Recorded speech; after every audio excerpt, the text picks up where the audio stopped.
కాంగ్రెస్ ప్రభుత్వం అధికారంలోకి రాగానే అనేక మందికి పదవులు వచ్చాయని మరికొందరికి పదవులు ఇచ్చే ప్రయత్నం చేస్తున్నామని టీపీసీసీ చీఫ్ మహేష్ కుమార్ గౌడ్ అన్నారు. దీంతో నామినేటెడ్ పదవులపై కాంగ్రెస్లో చర్చ మొదలైంది. మరోవైపు డిసెంబర్ 9 లోపు మంత్రివర్గ విస్తరణ ఉండొచ్చనే ప్రచారం మళ్లీ జోరందుకుంది. తెలంగాణ ప్రదేశ్ కాంగ్రెస్ కమిటీ సమావేశంలో అనేక అంశాలపై చర్చ జరిగింది. రాష్ట్ర వ్యాప్తంగా నిర్వహిస్తున్న ప్రజా విజయోత్సవాలు, కులగణన గురించి నేతలు చర్చించారు.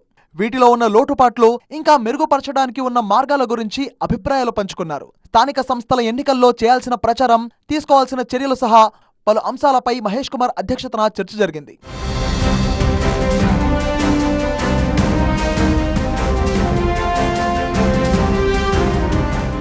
బీఆర్ఎస్ 10 ఏళ్లలో చేయలేని అనేక పనులను కాంగ్రెస్ సర్కార్ 10 నెలల కాలంలోనే చేసి చూపించిందని మహేష్ కుమార్ గౌడ్ అన్నారు. ప్రభుత్వం చేపట్టిన అభివృద్ధి, సంక్షేమ కార్యక్రమాలను విస్తృతంగా ప్రజల్లోకి తీసుకువెళ్లాలని సూచించారు. అందుకోసమే ప్రభుత్వం విజయోత్సవాలు చేపట్టిందన్నారు.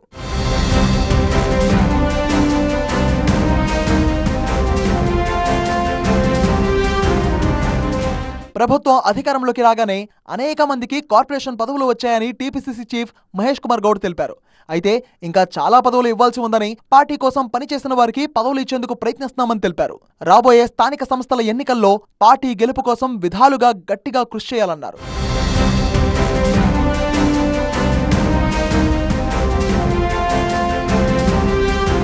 ఇదిలా ఉంటే మరికొద్ది రోజుల్లోనే తెలంగాణ కాంగ్రెస్ ప్రభుత్వం ఏర్పడి ఏడాది పూర్తి చేసుకోనున్న క్రమంలో అంతకంటే ముందుగానే మంత్రివర్గ విస్తరణ చేపడతారు అనే చర్చ మొదలైంది. కొన్ని నెలల నుంచే అనేక కారణాలతో మంత్రివర్గ విస్తరణ వాయిదా పడుతూ వస్తోంది. అయితే ఈసారి ఖచ్చితంగా మంత్రివర్గ విస్తరణ ఉండొచ్చు అనే వాదన బలంగా వినిపిస్తోంది.